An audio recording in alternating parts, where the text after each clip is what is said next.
Bismillahirrahmanirrahim. Kullu nafsin dha'iqatul maut thumma ilayna turja'un. Kematian adalah sebuah keniscayaan. Setiap yang bernyawa pasti akan merasakan kematian, tua muda, kaya miskin, pejabat dan rakyat jelata, siap atau tidak siap, semua yang mempunyai jiwa akan merasakan yang namanya kematian. Kematian adalah masa depan yang paling pasti dan paling dekat di hadapan manusia. Meskipun sudah miliaran orang lahir dan mati, kematian masih menjadi hal yang paling misterius dalam kehidupan manusia. Penjelasan tentang kematian masih banyak menyimpan misteri. Setiap orang yang mati tidak pernah kembali untuk menceritakan pengalamannya. Padahal, kematian sama pentingnya dengan kehidupan. Allah menciptakan keduanya sebagai ujian bagi manusia. Allah yang menciptakan kematian dan kehidupan supaya Dia menguji kamu siapa di antara kamu yang lebih baik amalnya. Dan Dia Maha Perkasa lagi Maha Pengampun. Al-Quran Surah Al-Mulk ayat 2. Kematian sejak zaman dahulu telah dipahami sebagai keluarnya ruh dari jasad.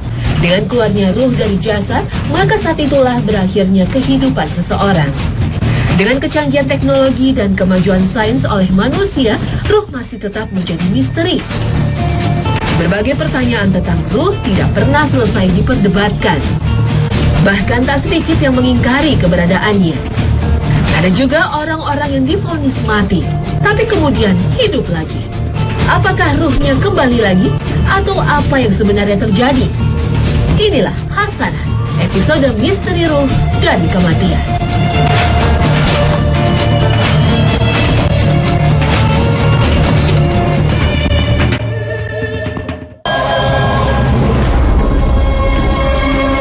Assalamualaikum warahmatullahi wabarakatuh. Selamat pagi pemirsa Trans 7, Hasanah Ensiklopedia Islam Dunia. Pagi ini kembali hadir ke hadapan Anda untuk berbagi pengetahuan dan saling menasihati dalam kebajikan. Keluarnya ruh dari jasad merupakan definisi kematian yang jamak dipahami dari zaman dahulu sampai sekarang.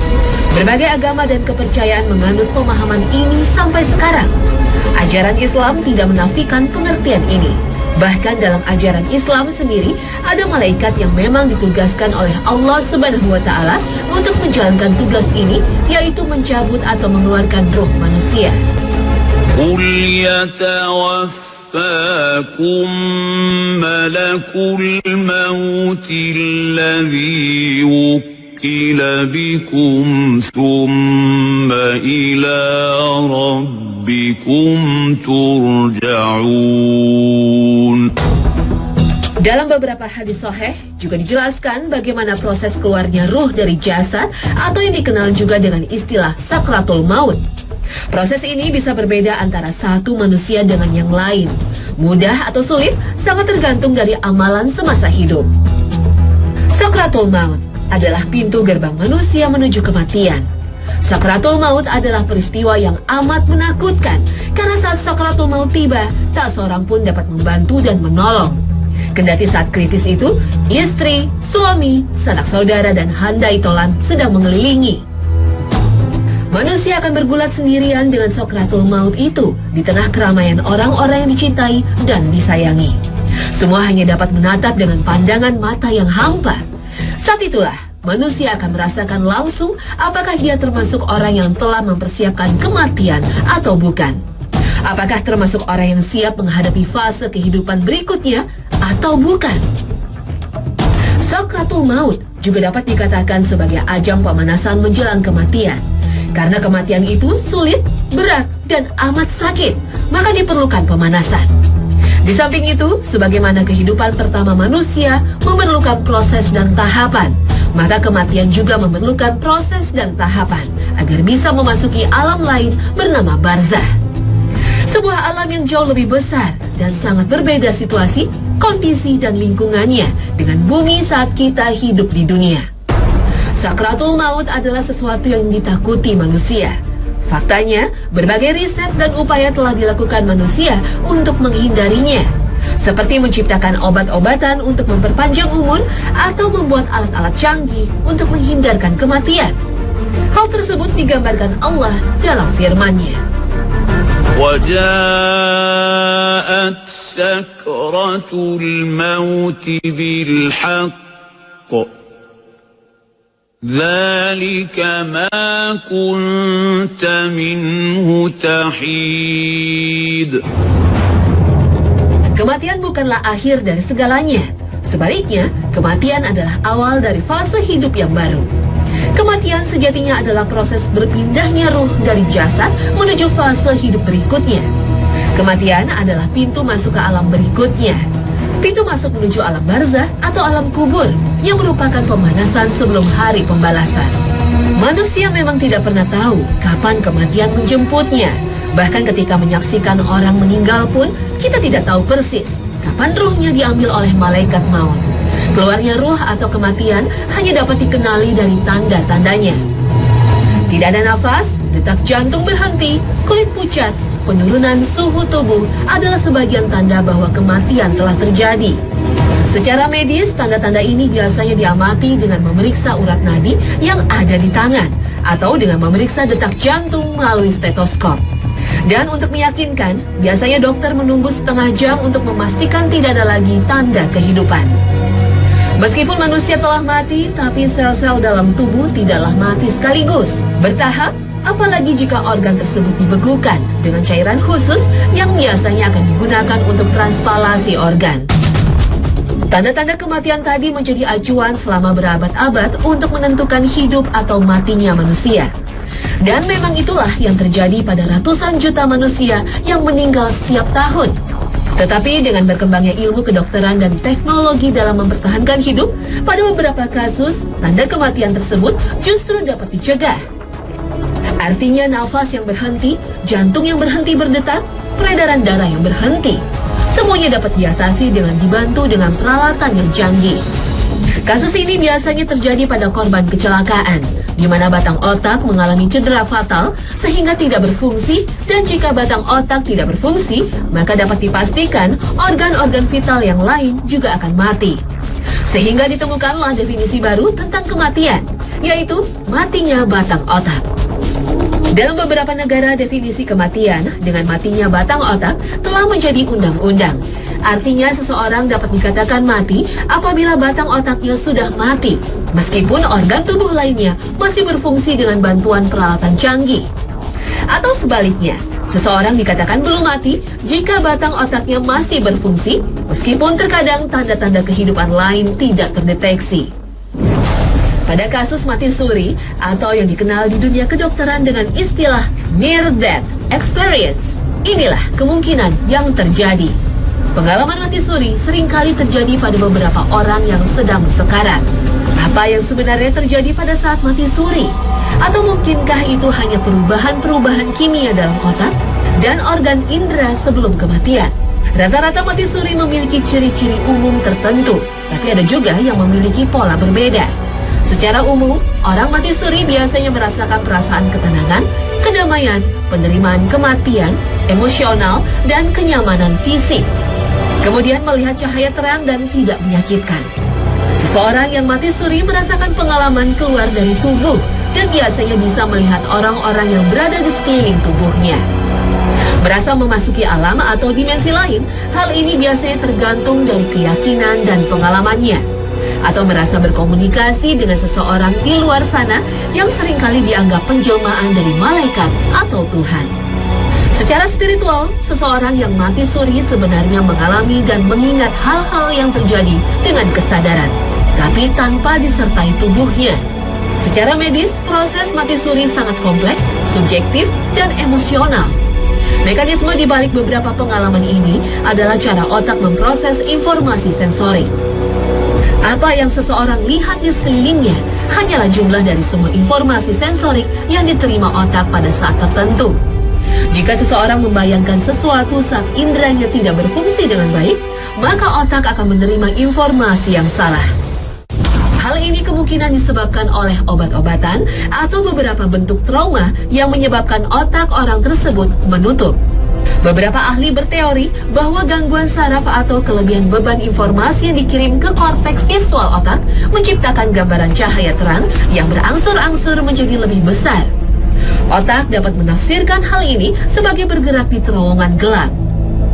Beberapa ahli berpendapat pada orang mati suri, kemungkinan batang otaknya masih hidup dan aktivitas sel-sel tubuhnya masih ada, walaupun jantungnya tidak berdetak dan peredaran darahnya berhenti. Selama mengalami mati suri, tubuh rawan mengalami kerusakan karena otak menafsirkan informasi yang salah. Kombinasi antara efek trauma dan kekurangan oksigen di dalam otak memunculkan pengalaman melayang ke angkasa dan menatap tubuh sendiri. Sensasi damai yang dirasakan dipicu oleh meningkatnya kadar endorfin yang diproduksi oleh otak selama trauma. Aktivitas batang otak dalam kondisi mati suri bisa diamati dengan elektroensefalografi atau EEG. Meski denyut jantung tidak teraba dan nafasnya sudah berhenti, seseorang baru dikatakan benar-benar mati kalau grafik EEG sudah flat atau datar, yang artinya tidak ada aktivitas lagi di batang otak. Barangkali bisa kita katakan pada orang mati suri, ruhnya belum sepenuhnya meninggalkan tubuh. Wallahu a'lam.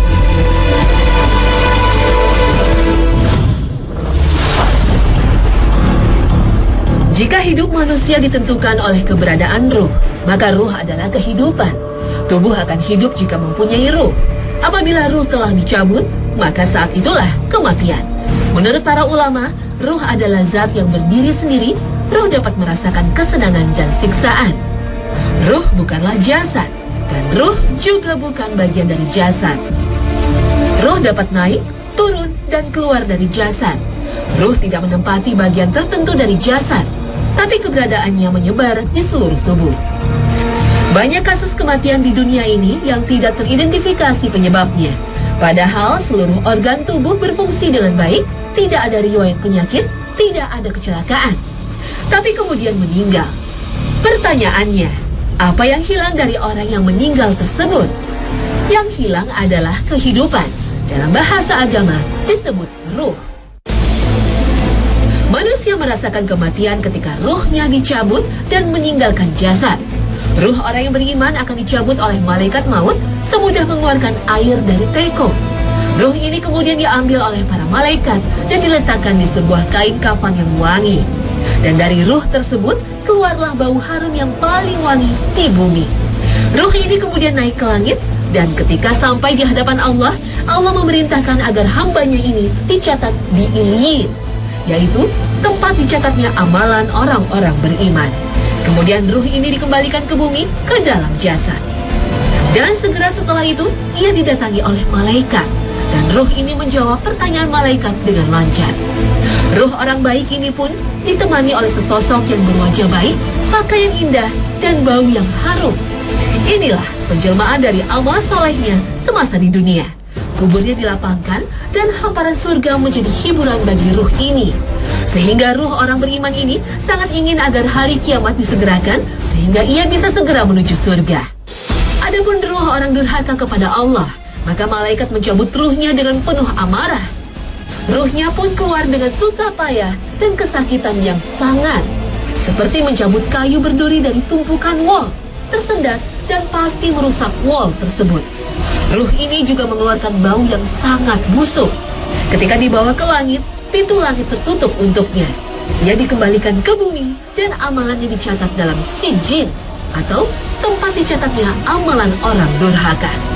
Ketika dikubur, ia juga tidak bisa menjawab pertanyaan para malaikat. Ruh ini pun ditemani oleh sesosok yang sangat busuk baunya, buruk rupa, dan pakaiannya. Sosok ini adalah jelmaan dari amal buruknya semasa hidup. Hawa panas neraka menjadi siksaannya setiap hari. Kuburannya pun disempitkan sehingga hancur tulang belulangnya. Semakin takutlah ia akan kedatangan hari kiamat, sehingga ia berharap agar kiamat tidak pernah terjadi. Na'udzubillah min zalik. Ruh orang yang sudah meninggal juga dapat mendengarkan orang yang masih hidup. Hanya saja ruh ini tidak bisa berinteraksi dengan mereka. Seperti yang disampaikan hadis Nabi Shallallahu Alaihi Wasallam bahwa orang yang sudah meninggal mendengar bunyi sandal keluarganya ketika meninggalkan kuburan. Ruh yang berada di alam barzah ini juga mendapat kemudahan berkat doa yang dilantunkan orang yang masih hidup untuknya. Adapun bertemunya ruh orang yang sudah meninggal dengan orang yang masih hidup, maka ini memungkinkan terjadi di alam mimpi, tapi tidak di alam nyata. Allah Subhanahu wa Ta'ala berfirman, Allahu yatawaffal الأنفس حين موتها والتي لم تمت في منامها فيمسك التي قضى عليها الموت ويرسل الأخرى إلى أجل مسمى إن في ذلك لآيات لقوم يتفكرون. Ibnu Abbas radhiyallahu anhu menjelaskan tafsir ayat tersebut dengan mengatakan sesungguhnya ruh orang yang hidup dan ruh orang yang mati bertemu dalam mimpi. Mereka saling mengenal sesuai yang Allah kehendaki.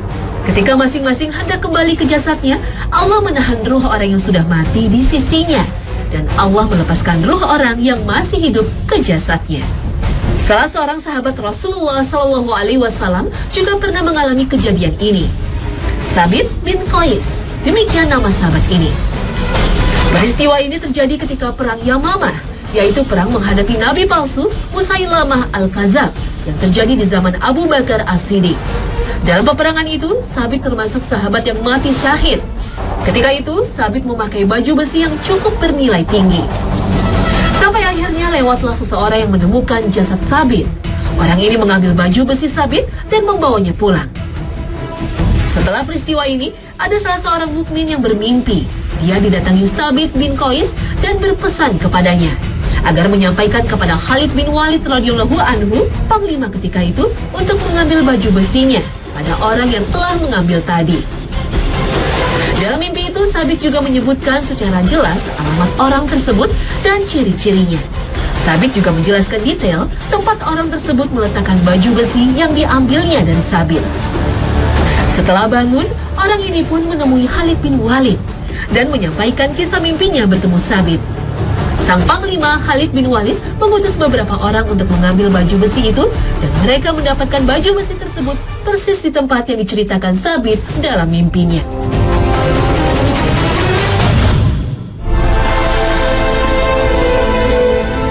Jika ruh adalah kehidupan, maka akal adalah yang menentukan setiap keputusan dalam kehidupan.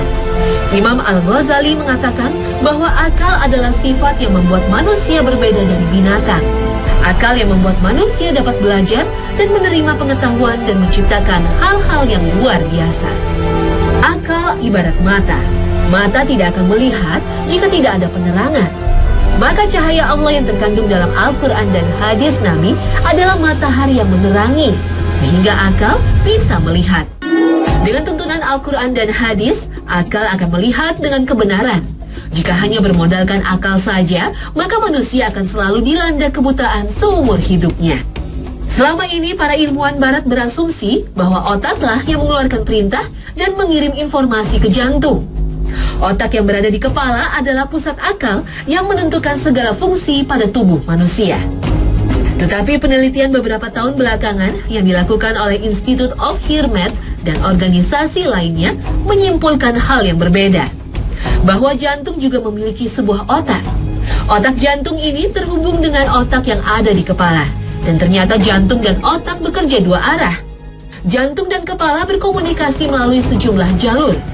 Dua organ penting ini terus bertukar informasi penting yang mempengaruhi seluruh fungsi tubuh. Otak jantung. Demikian istilah yang diberikan oleh Dr. J. Andrew Elmore, seorang pakar otak jantung dari University de Montreal, Kanada. Otak jantung ini adalah jaringan yang rumit, terdiri dari beberapa jenis neuron, neurotransmitter, protein, dan sel-sel pendukung. Persis seperti yang terdapat dalam otak kepala. Penelitian ini juga menunjukkan bahwa jantung berkomunikasi dengan otak dalam 4 cara utama. Neurologis, yaitu melalui transmisi impuls saraf. Biokimia, yaitu melalui hormon dan neurotransmitter. Biofisik, yaitu melalui gelombang tekanan dan energi, atau melalui interaksi medan elektromagnetik. Kesimpulannya, jantung atau kalbu memiliki kemampuan berpikir layaknya otak. Bahkan sebagian peneliti berpendapat jantunglah sebetulnya yang memberi instruksi kepada otak. Jantunglah yang merupakan tempat berpikir, memahami, merasa, sedih, dan gembira.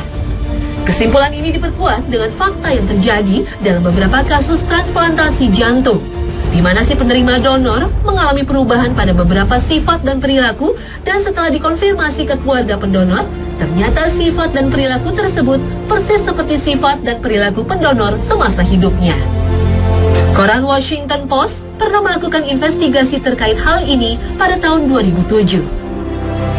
Jauh sebelum penelitian yang dibuat kita dalam kitabnya, bahwa kalbu atau jantung, atau dalam bahasa Indonesia yang kita sebut hati, merupakan tempat akal yang dapat merasa dan berpikir. Subhanallah.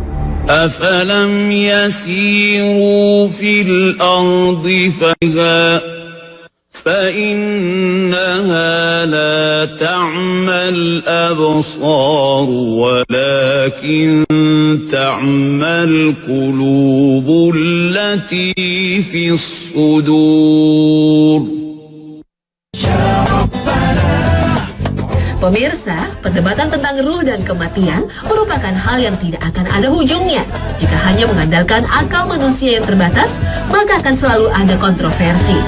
Dalam Al-Quran, Allah juga telah menyampaikan bahwa pengetahuan manusia tentang ruh hanya sedikit sekali.